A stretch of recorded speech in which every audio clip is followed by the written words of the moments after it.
Thanks for joining us. Tonight we've got more women coming forward accusing Hollywood producer Harvey Weinstein of sexual harassment. This is what Catherine Kendall said he told her back in 1993. Just give me a massage. Just let me kiss you. Well, you know, if you won't give me a massage, then will you at least pick up your shirt and let me see your breasts? And I'm like, no, I'm leaving. And she's not the only one. Cara Delevingne, another actress, today shared her disturbing encounter with Weinstein.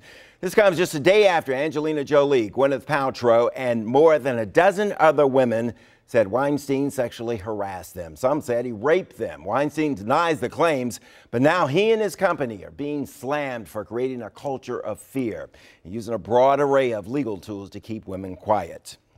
We've got a panel to discuss all of this tonight, starting with Richard Libby. He's Washington Post style editor.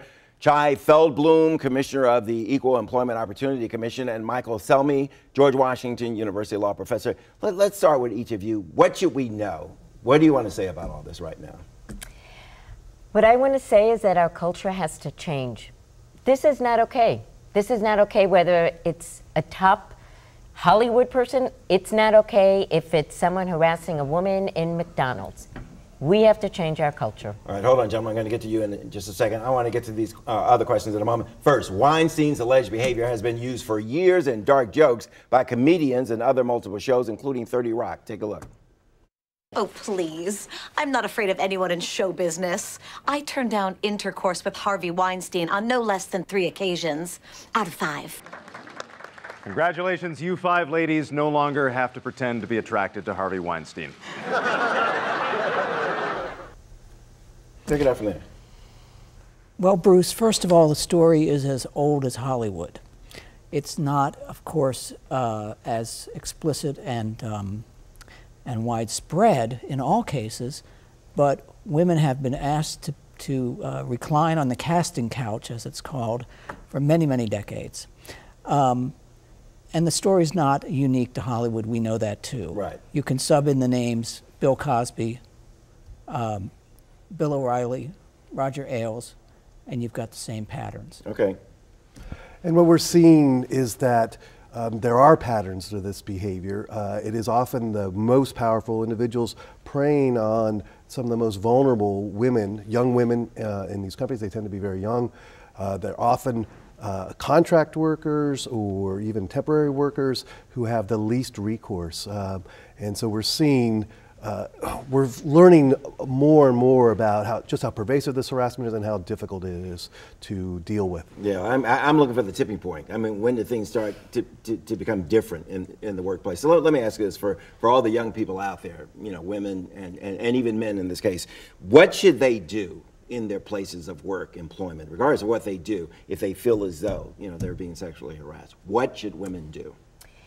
Well, they should know their rights. I mean, I'm a commissioner of the EEOC, which is charged with enforcing this law. What are their rights? What are their protections? That's right. They need to know that they do not have to tolerate behavior that is sexual in nature, in the sense of that type of pressure, or even any derogatory, harassing behavior.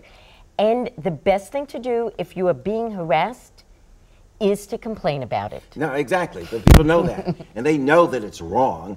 Who do they complain to? Well, I would like to believe that they all know it's wrong. I think sometimes people don't. Where do they go? They go first, if they can, to their supervisor, if it's a coworker. A supervisor has a legal responsibility to respond once he or she hears about it. They should check out their employer's policy. An employer is supposed to have a policy, and if need be, they come to the EEOC. Okay. You run a business. What do you do to protect yourselves? What do you do to make sure that the supervisors that work for you are towing the line and not engaging in this kind of conduct?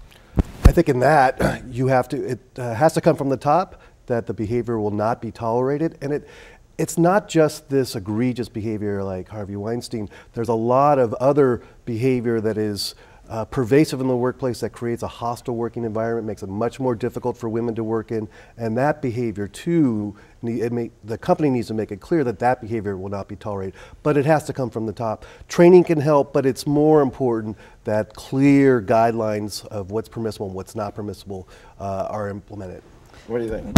I work at Washington Post. It's a big company. We have to every year complete an annual training, the hostile workplace. Is it effective? Perhaps in some cases I'm not privy to, but let's talk about Fox News, where there was an HR hotline where you could specifically report sexual harassment. Guess what? The women were afraid to do it. They felt as if they would be punished for it. And the workplace environments that have made these women so fearful, changing that is the big issue. Let me throw out a couple of things. The office party, if you will, where there's alcohol served. A lot of young people feel compelled, you have to be at that. That's part of the job. True or false? Well, you don't want to not have to go to that office party because you're afraid of what might happen. Women and men are afraid to report. That has got to stop. And the only way to do that is to hold people accountable. It starts at the top is true. What that means is that someone who has been found to engage in harassment is correctly disciplined, and it means telling people if they report, they will be taken seriously and something will happen. Yeah, send that message out. Okay, thank you very much. To be continued. Coming up next, Eminem.